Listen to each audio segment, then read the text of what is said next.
Hello everyone, welcome to your biology class. So today we are starting with crop production improvement and crop production improvement में how we are going to manage our crop that we are going to study. Okay, so ये part आपने class 8 में भी पढ़ा है और ये यहाँ पे बस रिवीजन हो रहा है और जो भी important points हैं हम बस उसको ही cover करने वाले.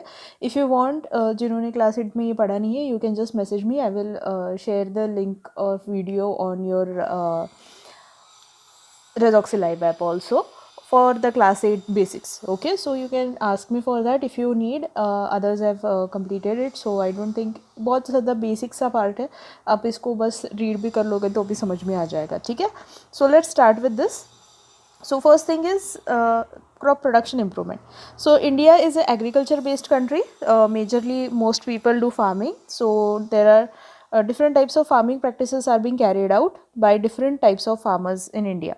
So they depend upon size of land holding, education, financial conditions of the farmer. Because just previous class में हमने हाइब्रिडाइजेशन टेक्निक पढ़ा, राइट? तो ये हाइब्रिडाइजेशन टेक्निक सब लोग कर पाएंगे क्या? Not possible quite, because not every farmer can participate into the more scientific methods or say having into consideration कि उनको कितना सारा एजुकेशन मिला है रिगार्डिंग से इवन अबाउट एग्रीकल्चर, उस हिसाब से उनको कौन सा सीड लेना चाहिए, ये सब चीज़ों के बारे में इंफॉर्मेशन मिलना, उसके बारे में उनको समझना, ये सब चीज़ें कितना उनको से एजुकेशन है उस पर से भी डिपेंड करता है, राइट? सो उसका और फिर जाके उसका फाइनेंशियल कंडीशन किस तरह से उस फार्मर का, कि if the farmer is well educated और इज़ फाइनेंशियली स्टेबल, तब जाके वो काफ़ी कॉस्टली वाले high yielding variety of crops को खरीद सकता है. Otherwise it won't be much possible, right? और even the land holding of the farmer, यानी कि कितना, now we know that India being a big country with big families, तो जैसे जैसे फैमिलीज़ में लैंड बढ़ते जाता है वो छोटा छोटा होते जाता है, तो वो उतने छोटे फार्म में वो कितना ज़्यादा इम्प्लीमेंट्स और सब चीज़ें अप्लाई कर सकता है, उस पर भी डिपेंड करता है कि क्या उसको उसमें फार्म में प्रैक्टिसेस जो कर रहा है उसमें से उसको यील्ड या फिर सब चीज़ें कैसे मिलेंगी. Then so the production practices include no cost production to low cost production and high cost production. So depending on all of these factors, above factors, that is land holding, education and financial condition of the farmer, no cost यानी कि उसमें कुछ भी वो invest नहीं कर रहा है, बट नॉर्मली वो सीड से लगा रहा है, प्रीवियसली उसका जो यील्ड था उसमें से उसने कुछ सीड्स बचा लिए और उसने उसको लगाया, तो नो कॉस्ट हो गया. फिर low cost production is when least और मिनिमम अमाउंट ऑफ से investment is done. And then high cost production जिसमें काफ़ी बड़े इम्प्लीमेंट्स भी यूज़ किए जाएंगे, टूल्स ऑफ एग्रीकल्चर काफ़ी अच्छे रहेंगे, या फिर जाके fertilisers and pesticides will be used of higher quality, तो ये सब को हम हाई कॉस्ट प्रोडक्शन में लेंगे. So high cost production is based on improved high yielding varieties, improved farming practices, modern technology, latest agricultural machines and implements. So crop production management has three components. First is nutrient management, यानी कि जो soil में उसको nutrient plant को लगेंगे वो कैसे present है, कितने प्रेजेंट है और उनको कैसे बढ़ाया जाए.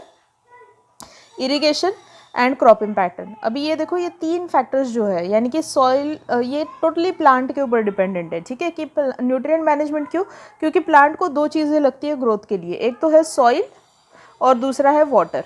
ठीक है, सो सॉइल को मैनेज करने के लिए we will do nutrient management of the soil, and for water management we will do irrigation into the farms. Okay, and then we will apply the cropping pattern, क्योंकि हमें एक लिमिटेड छोटे area में, जैसे जैसे हमने लास्ट टाइम में discuss किया हुआ है कि लैंड एरिया कम होते जा रहा है, तो उस हिसाब से हमें क्रॉपिंग पैटर्न यूज़ करके we can say take higher yield in a smaller land piece also. So उस वजह से भी फार्मर को फ़ायदा होगा.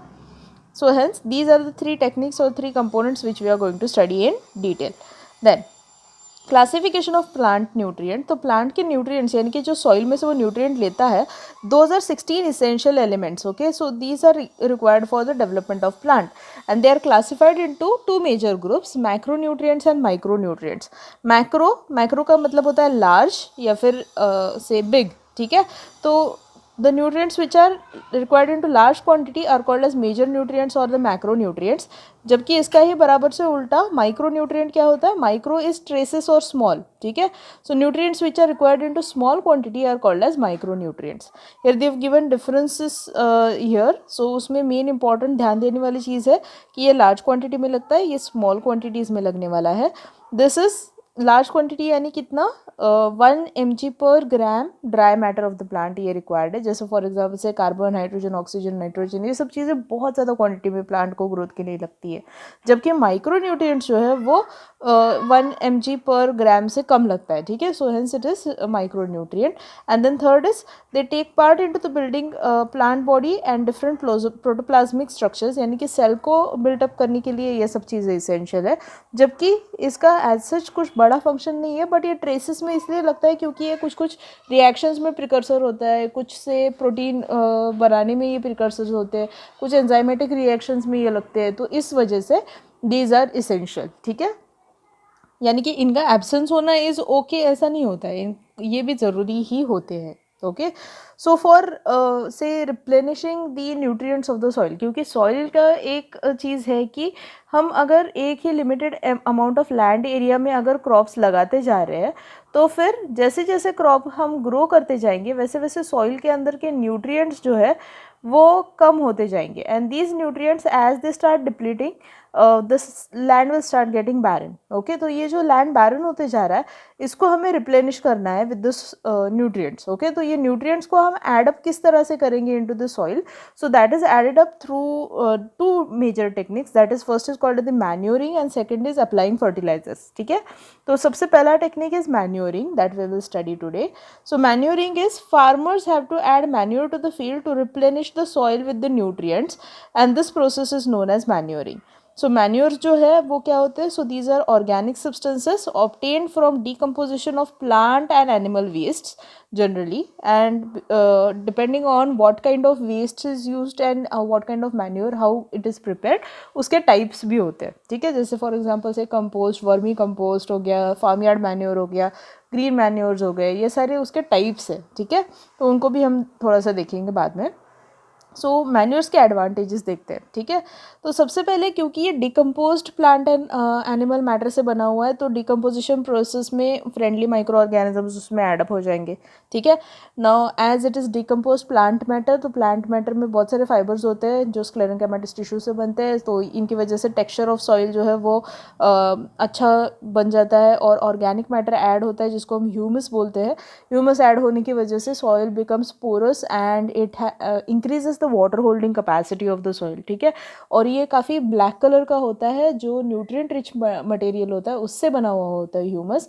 तो उसकी वजह से सॉइल जो है वो काफ़ी it becomes rich into variety of nutrients which are necessary for the plant growth. और ये प्लांट के मैटर को डिकम्पोज करके बना है। सो ऑब्वियस एक चीज़ है कि इसमें सारे मैक्रो न्यूट्रिएंट्स एंड सारे माइक्रो न्यूट्रिएंट्स इसमें प्रेजेंट रहता है। Then it increases the fertility of the soil, water holding capacity and aeration, क्योंकि जैसे मैंने पहले बताया it makes the soil porous. Then it reduces soil erosion, now because it contains all of that fibrous matter into it which is humus, it holds the soil particles together.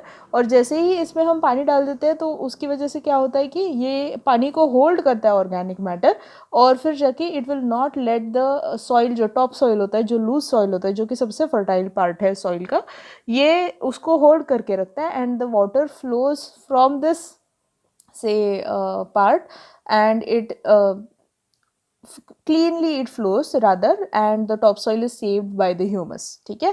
and it is cheap obviously because ये waste material को use करके हमने बनाया हुआ है, इसमें हमें कोई ज़्यादा इन्वेस्टमेंट नहीं लगेगा, इसमें हमें बस एक गड्ढा करना है और उसमें डिकम्पोजिशन प्रोसेस को स्टार्ट करा देना है, इनिशिएट करा देना है, और फिर जाके इसको हम यूज़ करेंगे, okay. So hence it is very useful and it is very cheap also, so farmers can afford this, doing this at a very से बहुत सारी बार हम इसको अपने फार्म में एक जगह पे आराम से कर सकते हैं, okay. See here is a small experiment जिसमें हम देख सकते हैं कि कैसे water holding capacity of soil can be demonstrated. ये वाला जो सॉइल हम देख रहे हैं, अगर आप अच्छे से इसको देखोगे तो इसमें कुछ भी ऑर्गेनिक मैटर नहीं है और इसमें सिर्फ सॉइल है, और ऊपर में एक टैप है जिसके through water is been added up into this say trough. तो इसमें क्या हो रहा है कि पानी यहाँ पे जा रहा है और accumulate होता है और यहाँ से नीचे आ रहा है, तो यहाँ पे आप देखोगे कि इसमें बहुत ज़्यादा टर्बिडिटी है, यानी कि सॉइल का टॉप लेयर जो है वो बह के पानी के साथ नीचे आ गया। जबकि यहाँ पे देखो कुछ प्लांट मटेरियल है जिसको हम ये बाद में अगर डिकम्पोज हो जाता था, now it is dry, but if it would have been decompose then it would have been turn into humus. तो जैसे यहाँ पे कुछ प्लांट मैटर है, तो देखो यहाँ पे थोड़ा इससे कंपैरिजन में टर्बिडिटी कम है, ठीक है। और अगर यहाँ पे जैसे हम देखते हैं कि प्लांट कवर जितना अच्छा रहेगा उतना ही ज़्यादा ये क्लियर वाटर आएगा, ठीक है। So through this experiment we can see कि ह्यूमस क्यों इसेंशियल है, यानी कि मैन्योर्स यूज़ करना हमारे लिए क्यों इंपॉर्टेंट है, because it shows the difference very clearly कि अगर ह्यूमस यूज़ करेंगे या फिर हम प्लांट मटेरियल को ही अगर हम यूज़ करेंगे तो obviously it will help us to say develop a good environmental condition or healthy growth conditions for the plant. But हमेशा humus does not come with say only advantages, it also comes with disadvantages. So there are a few disadvantages, like say first is they have less amount of nutrients as compared to fertilizers, because actually not less amount of nutrients. जैसे for example manures are बल्की मतलब क्या, इसमें सारे ही nutrients हैं, यानी कि ऐसा एक भी न्यूट्रिएंट उसमें कम नहीं रहेगा, सारे nutrients will be into appropriate amount. But sometimes the soil requires only one specific kind of nutrient into a very good larger quantity, ठीक है। जैसे फॉर एग्जांपल नाइट्रोजन कम है सॉइल में, तो उसको सिर्फ नाइट्रोजन डालने की ज़रूरत है, बाकी के न्यूट्रिएंट्स काफ़ी ज़्यादा क्वांटिटी में। तो अगर हम इसमें मैन्योर डालेंगे तो उसमें नाइट्रोजन तो रहेगा बट उसमें बाकी न्यूट्रिएंट्स भी रहेंगे। सो रेशियो कंपेयर करेंगे तो वापस से देखेंगे तो सॉइल में सारे न्यूट्रिएंट्स तो जा रहे हैं, नाइट्रोजन भी जा रहा है, बट सारे न्यूट्रिएंट्स के कंपैरिजन में नाइट्रोजन कम ही रहेगा, ठीक है। सो इस कंडीशन में हमें फर्टिलाइजर्स यूज़ करने की ज़रूरत पड़ सकती है। So hence it is say it can not pinpoint and solve the problem of having nutrients into the soil, ठीक है। And they are not easy to store and transport because they are smelly, they are drippy, और ये decomposing matter है, तो इसलिए it is not very easy to store, transport, take it from one place to another. हम इसको farm में ही अगर बनाएंगे तो अच्छा रहेगा, यानी कि वहीं के वहीं इसको अप्लाई कर सकते हैं। बट फर्टिलाइजर्स का वैसा नहीं है, फर्टिलाइजर्स सर क्वाइट से कम क्वांटिटी में लगते हैं, तो हम इसको आराम से छोटे पैकेट्स में डाल के इसको ट्रांसपोर्ट कर सकते हैं, okay. So hence fertilizers are much more easier to carry it in those veg.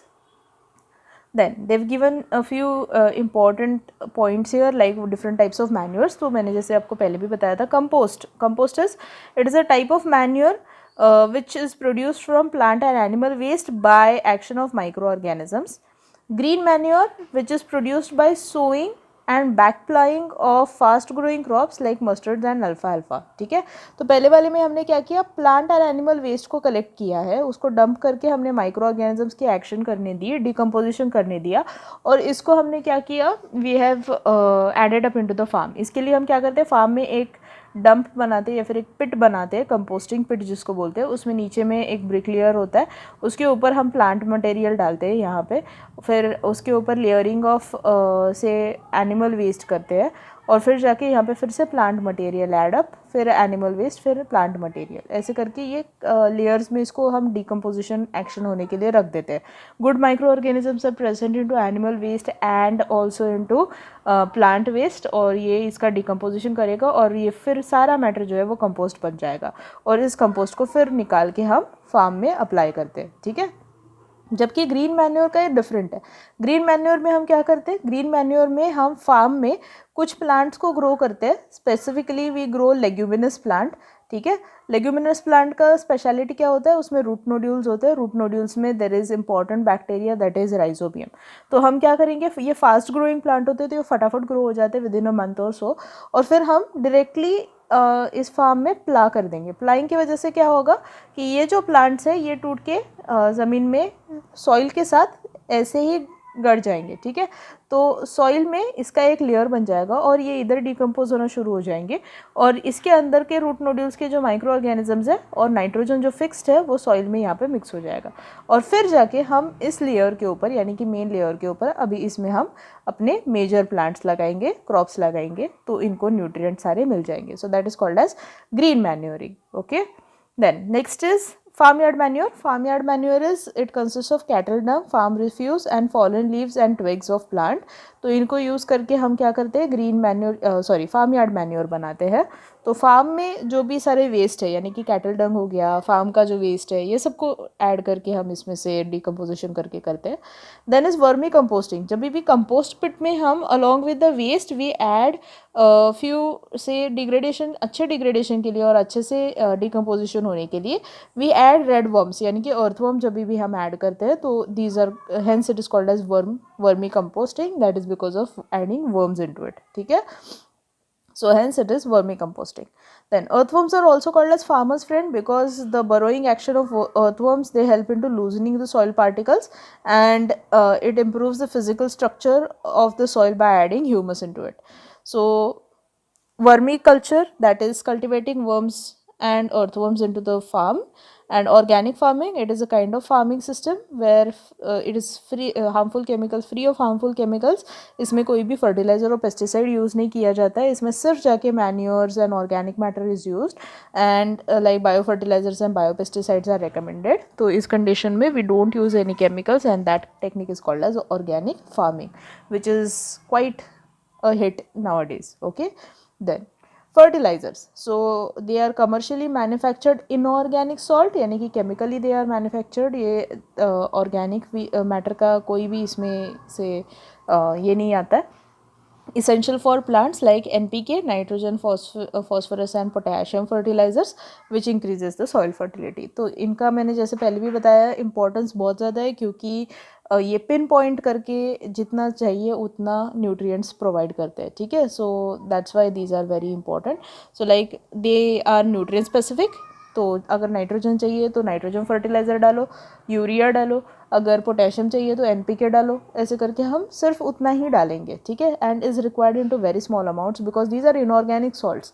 तो इनऑर्गेनिक सॉल्ट जो है थोड़ा सा भी डालो तो भी वो न्यूट्रिएंट का कैपेसिटी पूरा फुलफिल कर देता है. ठीक है, क्योंकि ये एकदम कॉन्सेंट्रेटेड है. It is not like manure, it is not bulky, it is not full of nutrients, it is only one nutrient. ठीक है, so hence it is required into small quantity. They are water soluble. Mostly manures जो है वो water soluble नहीं होते क्योंकि वो decomposition process complete नहीं हुआ है उसका. ठीक है, and absorbed by the plant very easily. They are easy to store and transport, जैसे मैंने पहले भी बताया है.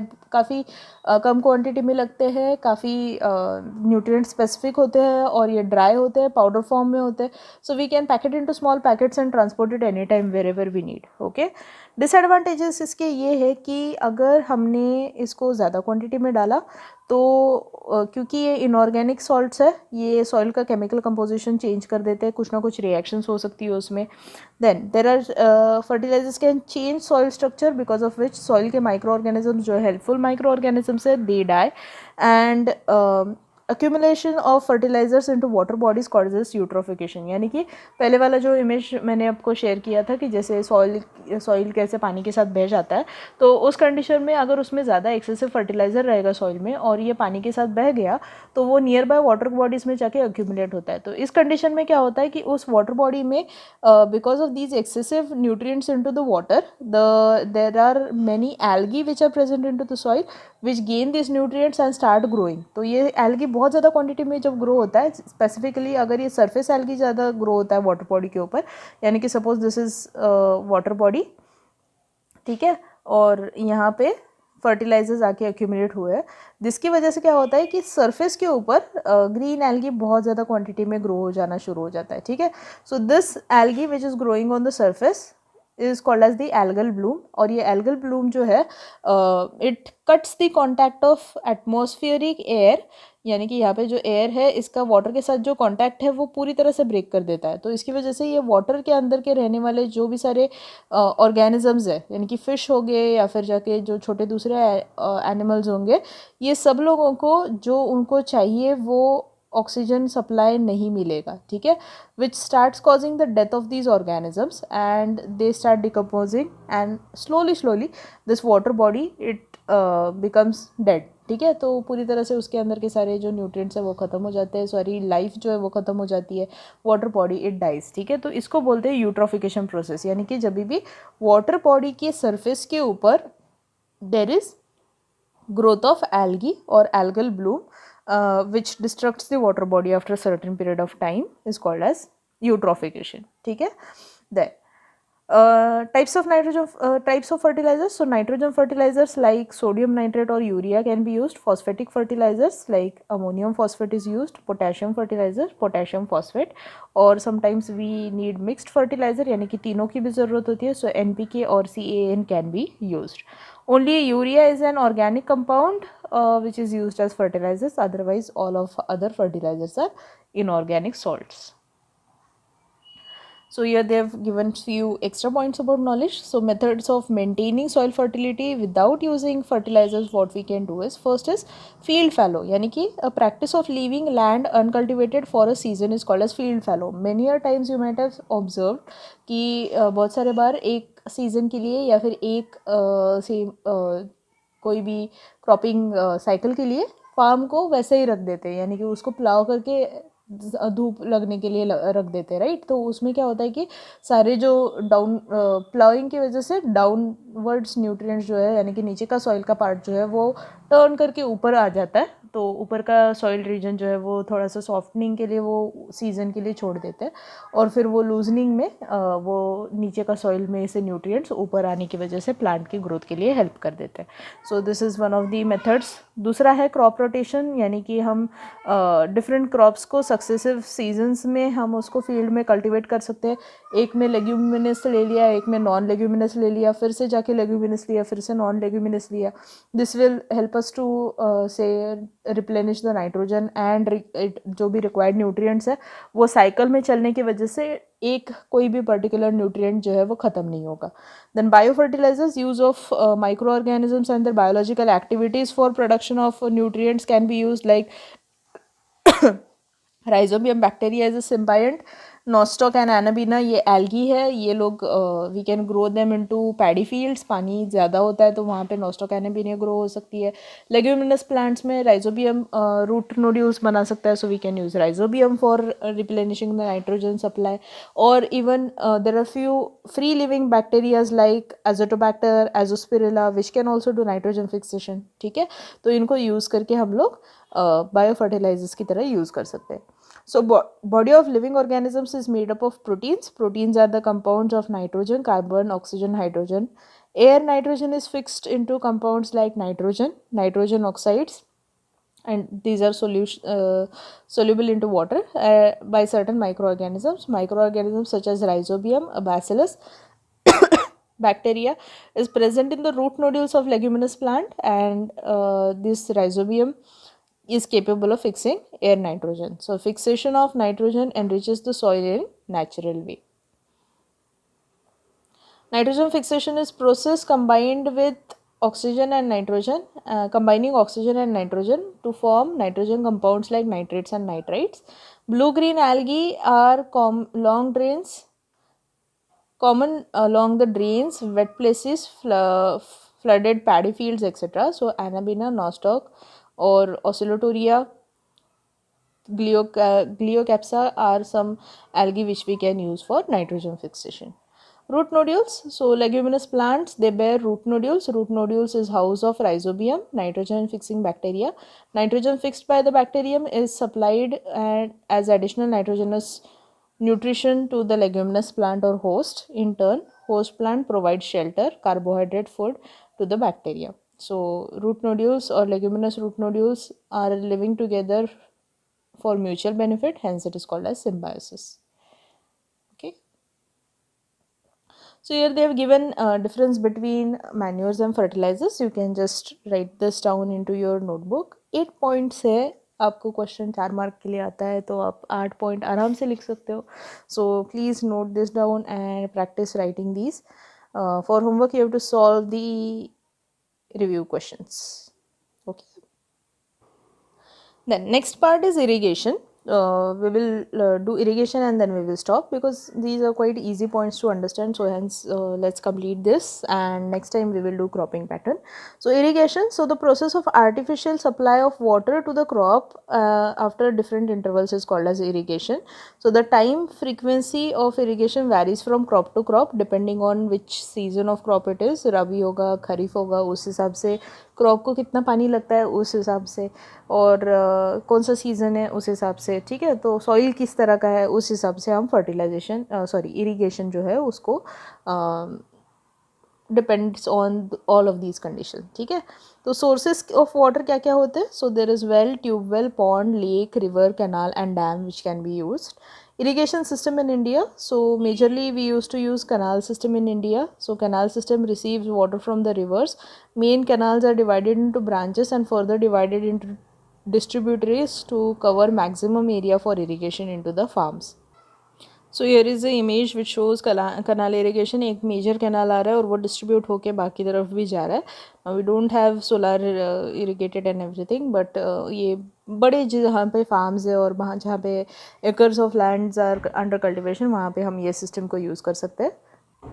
मेजरली अपने यहाँ पे जो यूज़ होता है वो कुछ इस तरह से होता है. यू कैन सी एक कैनाल जा रहा है और उसमें से पाइप्स डाल के थ्रू इलेक्ट्रिक मोटर और through other methods we can pump the water into the farms. Here are the pipes going directly into the farm.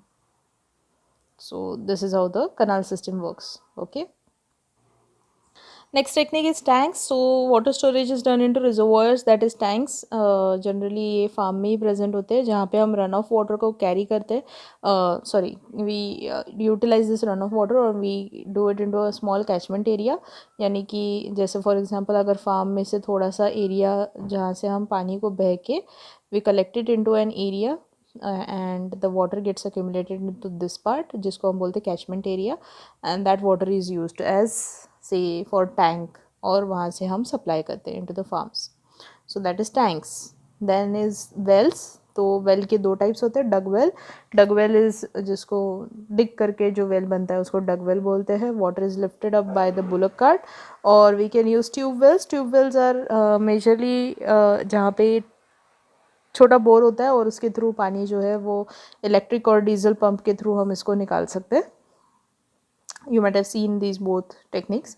Then is river valley system, यानी कि जिसमें due to heavy rainfall many river valley are found into Western Ghats and Karnataka. This results into higher runoff and discharge flow of rivers. To prevent this, coffee, rubber, coconut is cultivated on the slopes of the valley and single rice crop is grown at the bottom. तो इस तरह से हम क्या कर सकते हैं, from top to bottom जैसे पानी फ्लो हो रहा है उस पानी को रोक के हम कल्टिवेशन कर सकते हैं और उसका यूटिलाइजेशन कर सकते हैं. So you can see an image जहाँ पे कोकोनट की ट्रीज़ है बहुत सारे, और यहाँ पे स्लोप्स जैसे जैसे यहाँ से नीचे जा रहा है वहाँ पे कोकोनट का प्लांटेशन देख सकते हो, और यहाँ पे कुछ राइस की फील्ड्स है एट द बेस, ठीक है. तो और वो जाके मिल रहा है सारा पानी कहाँ पे, रिवर में. तो रिवर में मिलने के पहले it is utilized for these crops. So this is called as river valley irrigation. Then is river lift irrigation, जिसमें डायरेक्टली रिवर के थ्रू, पम्प्स के थ्रू या फिर थ्रू बुलकट हम वाटर को डायरेक्टली ड्रॉ करते हैं and it is used for farming. So hence it is called as river lift irrigation. Then there are methods of irrigation which are utilized, like for example surface irrigation. In this type of irrigation, water is lifted from lake, well or canal and is used for following traditional methods like moat or pulley system, chain pump system, dekli or rahat system through which the water is supplied. So here is मोट और से पुली system, जिसमें directly well से पानी निकाल के हम मोट यानी कि छोटा कैनाल जो फार्म में जा रहा है उसके थ्रू उसको ट्रांसपोर्ट करते हैं. चेन पम्प, जिसमें चेन पम्प के थ्रू से इलेक्ट्रिकली इट इज़, और से through bullock it is water is been lifted from the river और from nearby source of water और उसको सप्लाई किया जाता है. देन इज़ दिस वन देखली, जिसमें वाटर जो है वो वेल के अंदर से it is removed by this seesaw like looking देखली और वहाँ से वो पानी डाला जाता है into farms. And last is the राहट और लीवर सिस्टम, जिसमें एक बुलक को अटैच करते टू दिस राहट और राहट को वो टर्न करते रहता है, जिसके थ्रू एक ये जो व्हील दिख रहा है जिसमें बकेट्स लगे हुए होते हैं, तो यहाँ से वो रिवर से या फिर वेल से वाटर को लिफ्ट करके एक कैनाल होता है यहाँ पे बाजू में, कैनाल में वो डालते जाता है, तो वहाँ से पानी जाता है into farms. So these are the traditional techniques which are used for irrigation. So these methods used are very cheap because there is no as such से बहुत ज़्यादा उसमें कुछ एनर्जी की ज़रूरत नहीं होती है और एनिमल की हेल्प के थ्रू हम कर सकते हैं. Cattle and human labour can be utilized, so hence it is cheaper. Lifted water is allowed to run into the field directly, तो सरफेस इरिगेशन हो जाता है और फरोज एंड बेसिन्स इरिगेशन भी इसमें से हो जाते हैं. तो ये काफ़ी ईजी टेक्निक है. तो फरो इरिगेशन क्या है? So water is allowed to run through furrows between the ridges. तो जनरली हम प्लाइंग करने के बाद we do these rows into the farm, right. तो उसके फरोज में जो पानी जाता है उसको फरो इरिगेशन बोलते हैं. And then basin irrigation is water is flooded with water by matting the bunds all around it. तो directly water is left into the farms is called as basin irrigation. So इसके disadvantages भी है कि बहुत ज़्यादा effort लगता है और labor लगता है. दूसरा, इसमें वाटर बहुत ज़्यादा वेस्ट होता है बिकॉज हम डायरेक्टली वाटर फार्म में डाल दे रहे हैं और उसका कुछ भी यूटिलाइजेशन का या फिर से उसको रोकने के लिए या फिर उसको कलेक्ट करने के लिए वापस से उसको रीयूज़ करने के लिए कुछ भी उसमें मेथड नहीं यूज़ किया जाता है. तो उसके ये पुअर वाटर रीजन्स में हम इसको बिल्कुल भी यूज़ नहीं कर सकते क्योंकि पानी वहाँ पे कम है ऑलरेडी और हम ऐसे पानी बहा नहीं सकते फार्म में. And then modern ways can be used for replacing them. So modern ways are sprinkler irrigation and drip irrigation. So sprinkler irrigation and drip irrigation का method जो है it was introduced during the green revolution in India. So majorly sprinkler irrigation के लिए हम क्या करते हैं, एक perpendicular pipe with rotating nozzle at the top is used into the farm. ये काफ़ी थोड़े थोड़े एक लाइन, एक मेन पाइपलाइन होता है जिसमें से ये परपेंडिकुलर पाइप्स ऊपर आते हैं और कुछ कुछ इंटरवल्स में इनको लगाया जाता है जिसकी वजह से वाटर यूनिफॉर्मली पूरे क्रॉप फील्ड के ऊपर छोड़ा जाता है, स्प्रिंकल किया जाता है.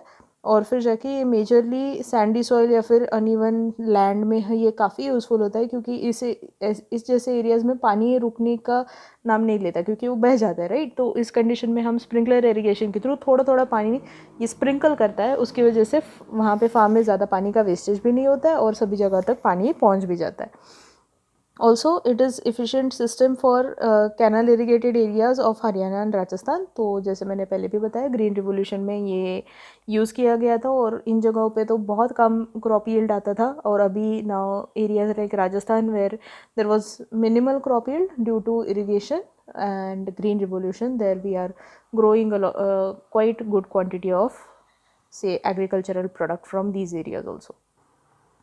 Second is drip irrigation. So drip irrigation और ट्रिकल इरिगेशन जिसको हम बोलते हैं, तो इसमें भी pipes they are let into the field और led into the field and over कुछ कुछ जगहों पे वहाँ पे there is a nozzle, small nozzle which is generally placed near the base of the और रूट ऑफ द प्लांट और वहाँ से drop by drop the water is supplied to the roots of the plant. So this method में ये method इसलिए ज़्यादा essential है और एफिशिएंट है क्योंकि इसमें वाटर वेस्टेज नहीं होता है.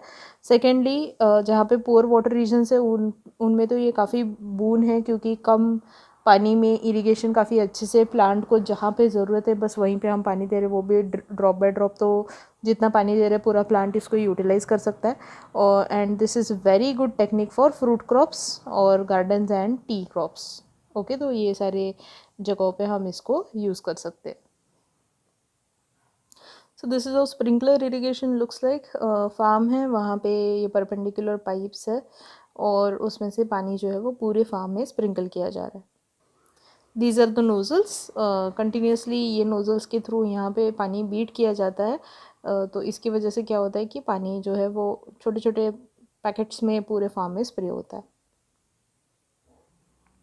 Here is about drip irrigation. ये एक एक इंडिविजुअल प्लांट है और यहाँ पे आप देख सकते हो ये पाइप जो जा रहा है यहाँ से, राइट. तो इसके यहाँ पे नोज़ल्स रहते हैं जो कि पानी को इस एरिया में डालते जाते हैं and then the water is supplied to the near the roots of the plant. यहाँ पे वो छोटे छोटे बंड्स बना के वहाँ पे वो पानी सप्लाई करता है.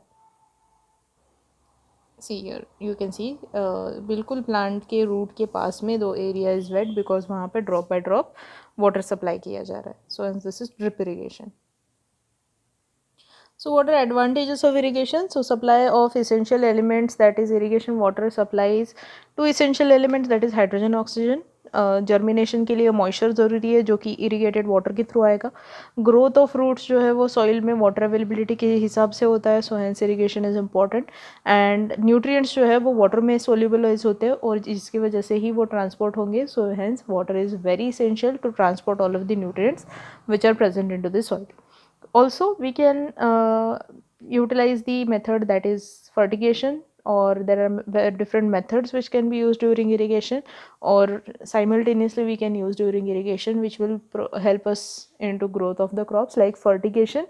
Fertigation is fertilizers are mixed into water, they are added up into the drip system and they are directly given to the plant near the root, so hence that is called as fertigation. Second is waterlogging. क्या होता है?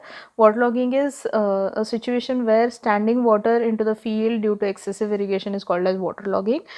Majorly ये even during rainy seasons हो सकता है, जिसकी वजह से roots जो है वो उनको soil के अंदर एयर गैप्स नहीं मिलते हैं, पानी की वजह से वो पूरी तरह से ब्लॉक हो जाते हैं, तो roots can not do breathing and it also increases salinity of the soil because जो भी सारे न्यूट्रिएंट्स है they become reactive and it increases the salinity of the soil. Waterlogging is falling down of the mature crop due to excessive irrigation, यानी कि जब भी बहुत ज़्यादा पानी हो जाता है तो roots they can not take grip into the soil and ultimately the crops they will fall down. और इवन से अनटाइमली रेन्स एंड विंड्स की वजह से भी वाटर लॉगिंग हो सकता है, तो damages into grain quality and quantity होता है. इसकी वजह से मोस्टली स्टैंडिंग क्रॉप जब भी गिर जाता है तो प्रोडक्ट पूरा ही ऑलमोस्ट ख़त्म हो जाता है, so hence it is difficult. Then rice plant and are transplanted. Transplantation is whenever seeds are sown into one field and then seedlings are taken from there and again planted into another area is called as transplantation. तो rice में हम generally transplantation करते हैं, एक जगह पे पहले seeds लगाते हैं, उसमें से सीडलिंग आता है, फिर सीडलिंग को हम पैडी फील्ड जो वाटर लेडन होता है वहाँ पे जाके उसको ट्रांसफ़र करते हैं, राइट, तो उसको ट्रांसप्लांटेशन बोलते हैं. तो यहाँ पे इरीगेशन की बहुत ज़्यादा ज़रूरत होती है. Rice fields are filled with water, right, so hence they require a lot of irrigation. So clay types of soil होते हैं, सो उसमें से क्लेई सॉइल होता है, लोम सॉइल होता है या फिर सैंडी सॉइल होता है. सैंडी सॉइल में सबसे कम पानी रहता है तो वहाँ पे इरिगेशन ज़्यादा लगता है. Clayey soil it retains a lot of water because of presence of humus and other organic matter into it, so hence वहाँ पे बहुत कम इरीगेशन की ज़रूरत होती है, ठीक है. और लोम सॉइल इज़ मीडियम, तो वहाँ पे हमें normal soil and normal water irrigation काफ़ी होता है. So here there are a few review questions, these also you have to solve it for homework. Okay, so we will stop here. I'll meet you in the next class जो कि Zoom पे रहेगा.